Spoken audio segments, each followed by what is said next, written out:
Welcome to my channel. महत्त्वाची सूचना. या व्हिडिओमधील सर्व माहिती केवळ शैक्षणिक उद्देशानं दिलेली आहे.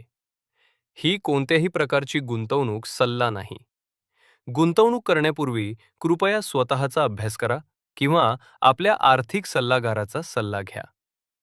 या व्हिडिओतील माहितीवर आधारित घेतलेल्या कोणत्याही निर्णयासाठी आम्ही जबाबदार राहणार नाही. धन्यवाद. एखाद्या कंपनीची विक्री फक्त 5% वाढते, पण तिचा निव्वळ नफा थेट 78% उसळी मारतो. हे गणित कसं शक्य आहे? हो, वरवर पाहता हे थोडं अशक्यच वाटतं. अगदी. आजच्या या सखोल विश्लेषणात आपण HPCL म्हणजेच हिंदुस्तान पेट्रोलियम कॉर्पोरेशन लिमिटेडच्या मार्च 2026च्या आर्थिक निकालांची थोडी चिरफाड करणार आहोत, कारण हे आकडे फक्त आकडे नाहीयेत. म्हणजे हा एक प्रकारचा उत्तम वस्तुपाठ आहे असं म्हणायला हरकत नाही. हो ना. हे आकडे आपल्याला सांगतात की बाजारात टिकून राहण्यासाठी फक्त खूप जास्त माल विकणं गरजेचं नसतं, तर तो विकताना खर्च किती नियंत्रणात ठेवला जातो हे जास्त महत्वाचं असतं. खरंय. आणि याच गोष्टीला आपण कॉर्पोरेट भाषेत ऑपरेशनल एफिशियन्सी म्हणतो. हे समजून घेण्यासाठी समजा एका गावात एक बेकरी आहे. त्यांनी मागच्या महिन्यात जेवढे केक विकले, साधारण तेवढेच केक या महिन्यातही विकले. म्हणजे विक्रीत फारशी वाढ नाहीये. अच्छा. पण महिन्याअखेरीस त्या बेकरी मालकाचा नफा अचानक दुप्पट झाला. याचा अर्थ काय? म्हणजे सरळ आहे, एकतर त्याला कच्चा माल स्वस्त मिळालाय किंवा त्याच्या कामगारांनी इतक्या चोखपणे काम केलंय की काहीच वाया गेलेलं नाहीये. अगदी बरोबर. आणि HPCLच्या बाबतीत नेमकं हेच घडलेलं दिसतंय. त्यांच्या या प्रॉफिटॅबिलिटी सर्चचं म्हणजे नफ्यातल्या या अचानक वाढीचं मूळ कारण शोधणं, हेच आज आपलं मुख्य मिशन आहे. हां, खूपच अचूक दृष्टिकोन आहे. कारण जेव्हा आपण कोणत्याही कंपनीचे आर्थिक निकाल बघतो तेव्हा आपला कल नेहमी टॉप लाईनकडे असतो. टॉप लाईन म्हणजे एकूण महसूल किती वाढला ते ना? हो, पण खऱ्या अर्थाने संपत्तीची निर्मिती ही बॉटम लाईनमध्ये म्हणजेच निव्वळ नफ्यामध्ये होते. तुम्ही दिलेल्या बेकरीच्या उदाहरणाप्रमाणेच याला फायनान्सच्या भाषेत ऑपरेटिंग लिव्हरेज म्हणतात. बरं. जेव्हा विक्रीत खूप मोठी उडी न घेताही नफ्यात प्रचंड वाढ होते तेव्हा कंपनीच्या अंतर्गत कार्यपद्धतीत खूप सकारात्मक बदल झालेले असतात. आणि एका विशाल ऑइल कंपनीसाठी हे रातोरात घडत नाही. ठीक आहे, आपण हे थोडं उलगडून पाहूया. म्हणजे या रणनीतीचे पडसाद प्रत्यक्ष आकड्यांमध्ये कसे उमटलेत ते आधी पाहू. जर आपण इयर ऑन इयर म्हणजे मागच्या वर्षीची तुलना केली तर एक स्पष्ट विरोधाभास दिसतो. म्हणजे तुम्ही मार्च 25 आणि मार्च 26ची तुलना करताय? हो.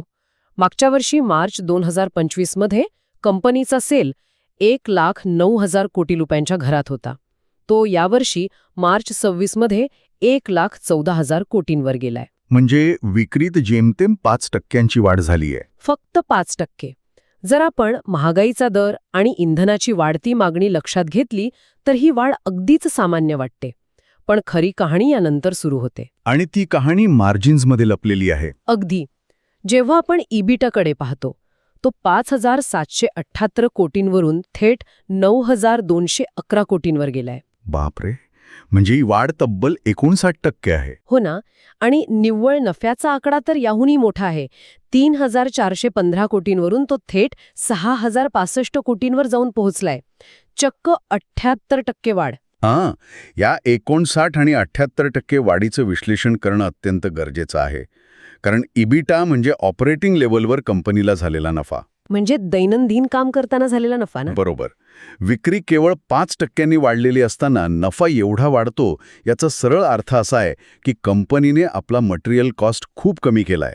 आंतरराष्ट्रीय बाजारातून योग्य दरात कच्चं तेल विकत घेणं आणि रिफायनरीमध्ये ते शुद्ध करताना कमीत कमी ऊर्जा वापरणं, यातून हे मार्जिन तयार होतं. आणि म्हणूनच त्यांचा EPS म्हणजे अर्निंग्स पर शेअर 16 रुपयांवरून उडी मारून 28 रुपयांवर पोचलाय.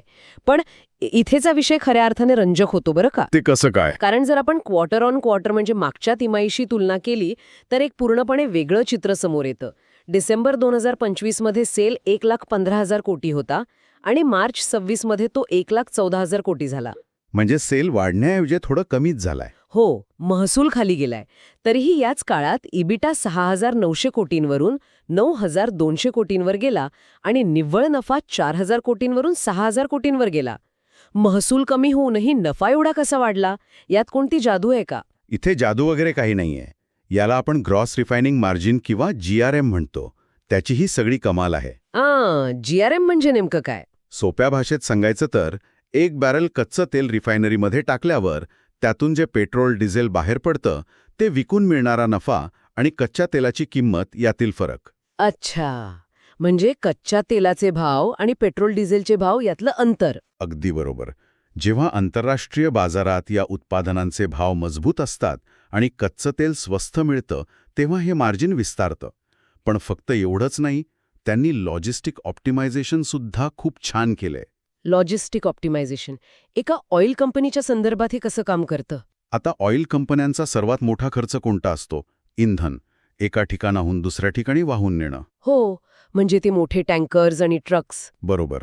ट्रक्सचा वापर करणं खूप खर्चिक असतं. त्याऐवजी जेव्हा कंपनी देशभरात पसरलेल्या पाईपलाईन नेटवर्कचा जास्तीत जास्त वापर करते तेव्हा त्यांचा प्रति लिटर वाहतूक खर्च खूप कमी होतो.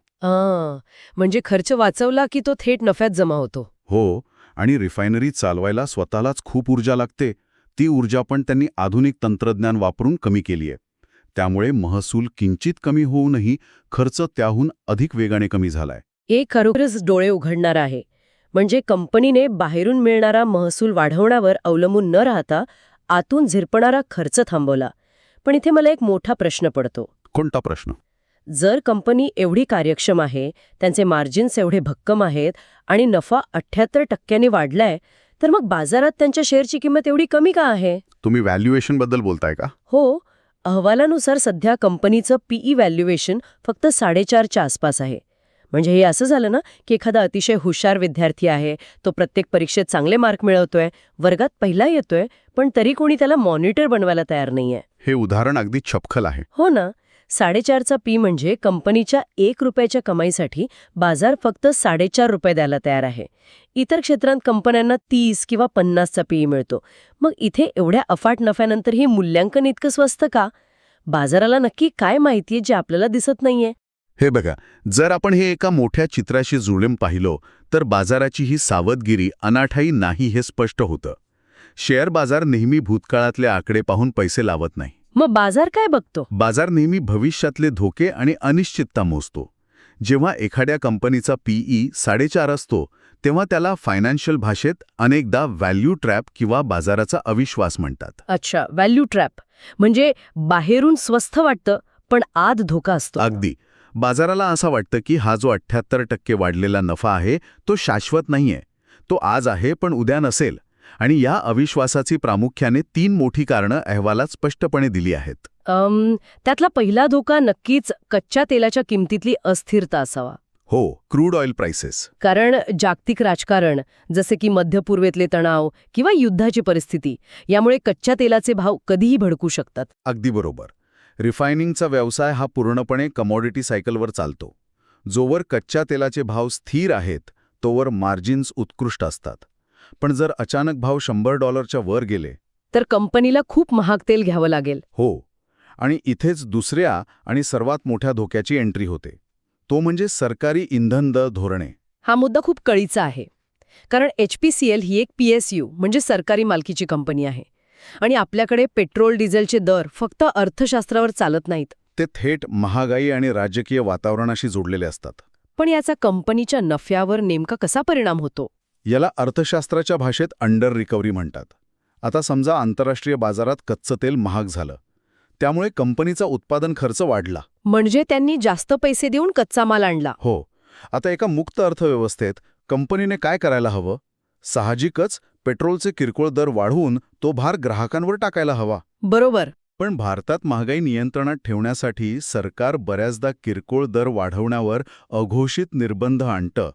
म्हणजे कच्चा माल महाग मिळतोय पण तयार माल मात्र जुन्याच स्वस्त भावाने विकायचा. तंतोतंत. अशा परिस्थितीत कंपनीला प्रत्येक लिटर मागे नुकसान सहन करावं लागतं. बापरे. म्हणजे आज आपण जो 78% नफा पाहतोय तो अशा एका सरकारी निर्णयामुळे काही आठवड्यात शून्यावर येऊ शकतो. शून्यावरच काय, कंपनी तोट्यातही जाऊ शकते. भूतकाळात आपण हे अनेकदा पाहिलंय. जोपर्यंत आंतरराष्ट्रीय भाव नियंत्रणात आहेत तोपर्यंत सगळं छान चालतं. पण बाजाराला हा धोका कायम सतावत असतो. म्हणूनच गुंतवणूकदार जास्त पीई द्यायला कचरतात. अच्छा, आता समजलं. आणि अहवालात उल्लेख केलेला तिसरा धोका म्हणजे जागतिक मागणीतली घट. Global demand slowdown. हो. जर जागतिक अर्थव्यवस्थेत मंदी आली तर साहजिकच इंधनाचा वापर कमी होईल आणि उत्पादनांचे दर कोसळतील. म्हणजे एकीकडे कच्चं तेल महाग होण्याचा धोका आणि दुसरीकडे तयार मालाचे भाव कोसळण्याचा धोका. कंपनी अगदी कात्रीत सापडल्यासारखी आहे. पण या सर्व आव्हानांच्या पार्श्वभूमीवर कंपनीचं मॅनेजमेंट काय करतंय? कारण मॅनेजमेंट कॉमेंट्री पाहता असं दिसतंय की त्यांचा स्वतःच्या व्यवसायावरचा विश्वास अजिबात ढळलेला नाहीये. हो, त्यांनी स्पष्ट केलंय की रिफायनिंग बिझनेस मजबूत आहे. आणि विशेष म्हणजे ते भविष्यातील वाढीसाठी रिफायनरी विस्तार आणि पायाभूत सुविधांमध्ये मोठी गुंतवणूक करत आहेत. बाह्य धोके एवढे मोठे असताना मॅनेजमेंट कॅपेक्स का वाढवत आहे? यातूनच त्यांचा परिपक्व दृष्टिकोन दिसून येतो. जे बाह्य घटक आहेत त्यावर त्यांचं काहीच नियंत्रण नाहीये, पण ते स्वतःची अंतर्गत ताकद वाढवण्यावर लक्ष केंद्रित करत आहेत. म्हणजे रिफायनरी आणखी मोठी करणार. नुसती मोठी नाही तर आधुनिक. यासाठी एक नेल्सन कॉम्प्लेक्सिटी इंडेक्स असतो. हा इंडेक्स म्हणजे काय प्रकार आहे? सोप्या भाषेत सांगायचं तर एकदम हलक्या आणि स्वस्थ दर्जाच्या कच्च्या तेलावर प्रक्रिया करून त्यातून सर्वात उच्च दर्जाची आणि महागडी उत्पादने बनवण्याची क्षमता. अच्छा, म्हणजे एव्हिएशन टर्बाईन फ्युएल किंवा पेट्रोकेमिकलसारख्या गोष्टी. अगदी बरोबर. जेव्हा रिफायनरीची ही गुंतागुंतीची प्रक्रिया क्षमता वाढते तेव्हा जागतिक बाजारात थोडेफार चढउतार आले तरी कंपनी आपलं मार्जिन टिकवून ठेवू शकते. म्हणजे पायाभूत सुविधांमधली ही गुंतवणूक त्यांना भविष्यात इतर स्पर्धकांपेक्षा अधिक मजबूत बनवेल. नक्कीच. मॅनेजमेंट पुढच्या एका तिमाहीचा नाही तर पुढच्या एका दशकाचा विचार करते. बरं, या सर्व जमेच्या आणि धोक्याच्या बाजू लक्षात घेता भविष्यातलं चित्र कसं दिसतंय? शॉर्ट टर्म म्हणजेच अल्पमुदतीसाठी हा निकाल कसा मानला गेलाय? अल्पमुदतीचा विचार केला तर हा निकाल अत्यंत चांगला मानला गेलाय. यामुळे स्टॉकमध्ये नक्कीच पॉझिटिव्ह हालचाल होऊ शकते. कारण ट्रेडर्स आणि गुंतवणूकदारांसाठी बाजारातलं सेंटिमेंट चांगलं राहील. शेवटी बाजाराला सरप्राईज आवडतं. हो, आणि नफ्यातली एवढी मोठी उडी हा एक सुखद धक्काच आहे.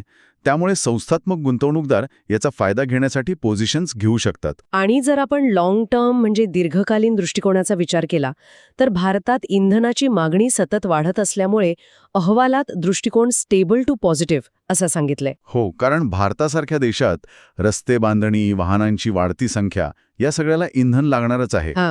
इलेक्ट्रिक व्हेकलचं प्रमाण वाढत असलं तरी पारंपरिक इंधनाची जागा रातोरात घेतली जाऊ शकत नाही. पण जे लोक नव्याने या सेक्टरकडे बघतायत त्यांच्यासाठी या स्ट्रॉंग रेटिंगचा अर्थ काय? ही वाढ खरोखरच शाश्वत आहे का? खूप महत्वाचा प्रश्न आहे. भारताची वाढती गरज हा एक भक्कम पाया नक्कीच आहे. पण आपल्याला हे विसरता कामा नये की हा मुळात एक कमॉडिटी बिझनेस आहे. म्हणजे क्रूड ऑइल सायकल सतत बदलत असते. अगदी. आज जे मार्जिन विक्रमी पातळीवर दिसतंय ते या सायकलच्या एका टप्प्यामुळे आहे. जेव्हा मागणीत घट होईल तेव्हा हे मार्जिन संकुचित होऊ शकतं. म्हणजे नुसतं स्ट्रॉंग रेटिंग बघून किंवा 4.5चा पी बघून गुंतवणूक करणं धोक्याचं ठरू शकतं. जोवर कंपनीची कार्यक्षमता टिकून आहे आणि सरकारी हस्तक्षेप मर्यादित आहे तोवर वाढ राहील. पण कमॉडिटी मार्केटमध्ये शाश्वत हा शब्द खूप जपून वापरावा लागतो. खरंय. तर या संपूर्ण सखोल विश्लेषणाचा सारांश काढायचा झाला तर एक गोष्ट स्पष्ट होते की व्यवसायात केवळ टॉप लाईन म्हणजेच एकूण महसूल वाढवणं हे अंतिम उद्दिष्ट असू शकत नाही. अगदी. ऑपरेशनल एफिशियन्सी आणि मार्जिन सुधारण्याने नफ्यात कशी प्रचंड वाढ होऊ शकते हे यातून सिद्ध होतं. हो ना. आर्थिक आकडेवारी वाचताना फक्त सेल आणि प्रॉफिटचे आकडे बघून चालत नाही. नफा वाढला तरी पी व्हॅल्युएशन कमी का आहे हे शोधणं जास्त महत्वाचं आहे. कारण बाजार नेहमी नफ्यापेक्षा धोके बारकाईने मोजतो. अगदी बरोबर.